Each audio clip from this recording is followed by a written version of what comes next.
More than 2 decades after Blade first hit theaters in 1998, actor Stephen Dorff still finds himself haunted, in the best way, by the character of Deacon Frost. Sleek, dangerous, and unrelentingly charismatic, Frost remains one of the most iconic vampire villains put to screen.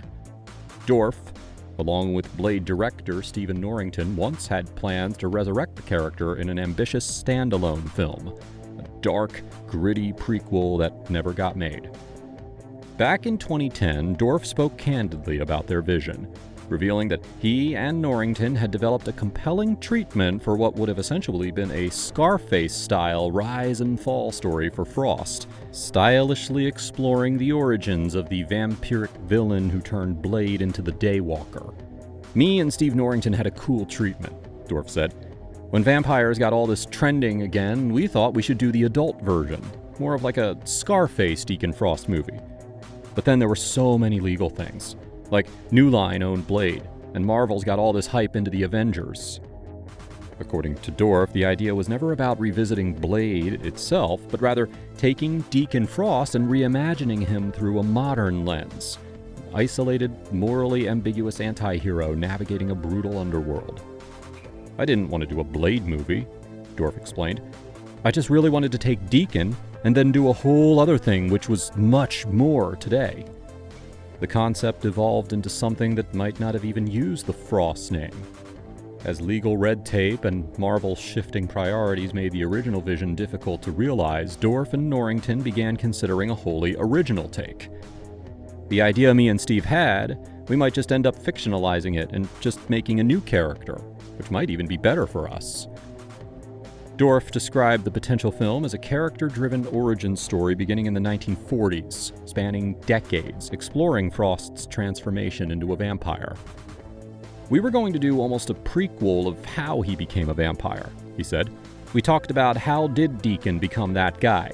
We were going to do almost a Scarface version in New York. Really gritty, really mean, and almost show this lonely, empty guy and the transformation, and set up almost our own little franchise with it."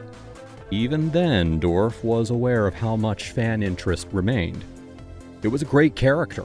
It was way bigger than I ever thought. People still come up to me and talk to me about the movie, even though it's been years." In the comics, Deacon Frost was originally a delusional chemist obsessed with immortality. After accidentally injecting himself with a vampire blood serum meant for someone else, he transformed into a vampire with typical powers like shape-shifting and super strength, but with a unique twist. He could create unlimited vampiric clones of himself by biting others. By 2020, the idea still hadn't materialized, but Dorff's passion for the role and his collaboration with Norrington remained intact. Reflecting on the project, he acknowledged the shifting landscape of superhero films and how darker, standalone projects like Joker had changed the conversation. "We talked about doing a Deacon Frost movie on its own at one point, me and the director of the original Blade, who is just a genius, Stephen Norrington," Dorff said. "It never really happened because Marvel was a new entity and was kind of building this whole new universe. They weren't really interested in the dark Marvel movie." Still, Dorff held out hope that the tides might turn. "Maybe after Joker and all this stuff, maybe it'll start to be trendy. I definitely would love to reinvent that character because that character's someone who really stands the test of time.